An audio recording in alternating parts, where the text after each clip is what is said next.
Hi guys, welcome back to another episode of the Kickoff Discussion Podcast.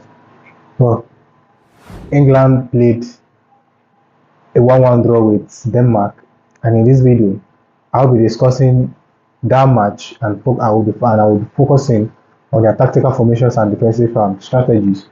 I'll also highlight the key moments in the game, and I'll give my opinion at the end of the video.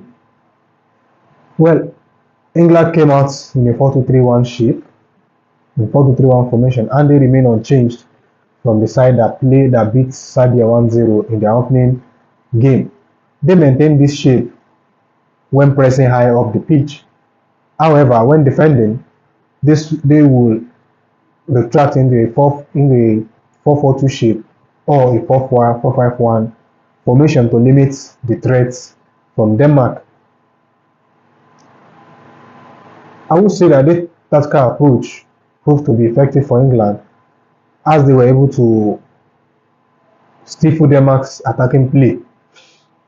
The backline remained solid, with midfielders dropping deep to provide support and cover when needed, and the wingers tracked back diligently to help out defensively, making it difficult for Denmark to break through. This limited Denmark to shooting from the box, and eventually that was how they get their equalizing goal. Now, to the key moments in the game. England got their opening goal through Harry Kane. How did they get this goal? In the first game, they failed to play through the channels and they have spaces. All their opportunities came out wide.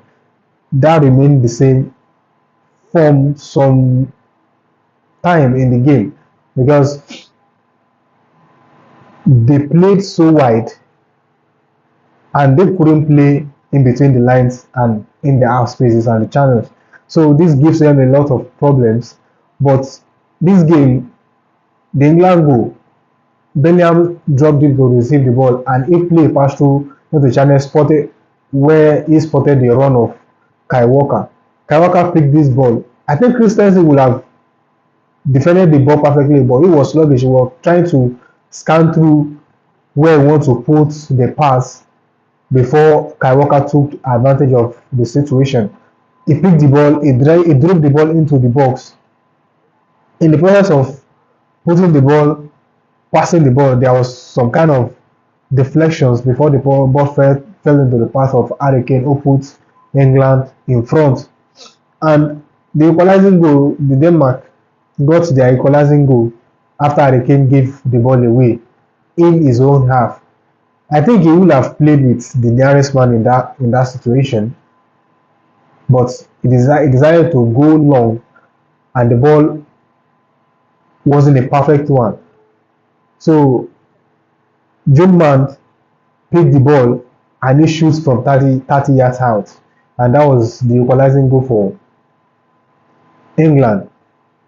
The scholar did so because he knows perfectly well that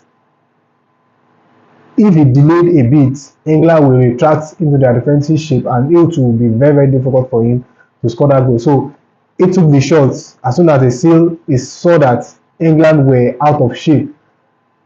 And his instinct was right, and he got the equalizing goal for Denmark. I think England began to play well after the introduction of Conor Gallagher, Oli Watkins, Eze, and Jarrell Bowen in the second half.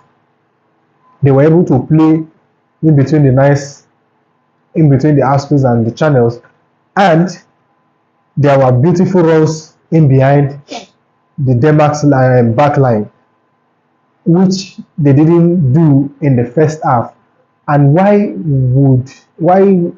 did they fail to do that? I think, from my own perspective, I think the midfield wasn't good enough.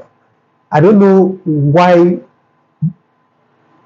it's so difficult for Gareth Southgate to understand that Trent Alexander-Arnold is not a midfielder. If he's playing as a makeshift midfielder, I think his best will be visible for everybody to see. But playing him directly into the midfield limits this guy. It limits his potential. It limits how he should play.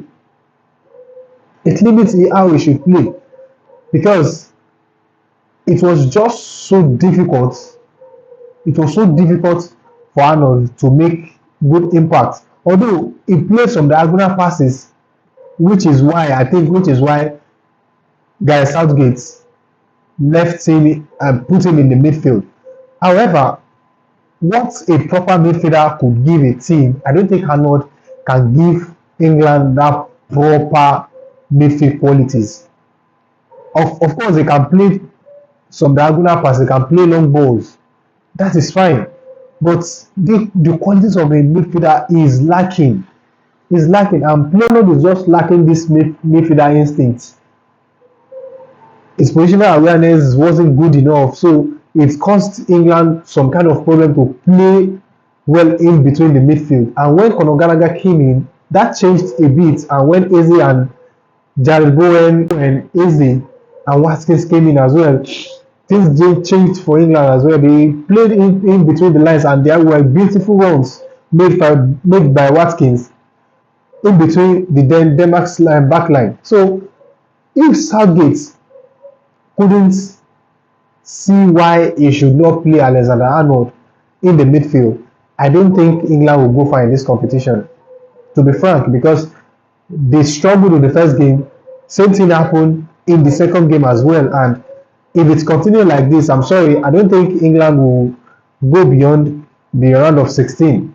I don't think so. I just don't know why the England manager, I don't know why it's taking him so long to understand that playing Arnold in the midfield will give them a lot of problems. It will cause them problems. It will cause them problems, and it's causing them problem already. So he needs to shake things up a bit now that it's still early in the competition. When they get to the knockout stage, it will be very, very difficult for them. It will be very, very difficult for them. Very, very difficult. So let me know what you think about England's defensive display, and do you think if they continue to play like this, where do you think they will end up if they continue to play like this? Let me know what you think in the comments below, and don't forget to like, share, and subscribe for more content like this. Thank you very much for your work, for your support, and I will see you in another episode, and bye for now.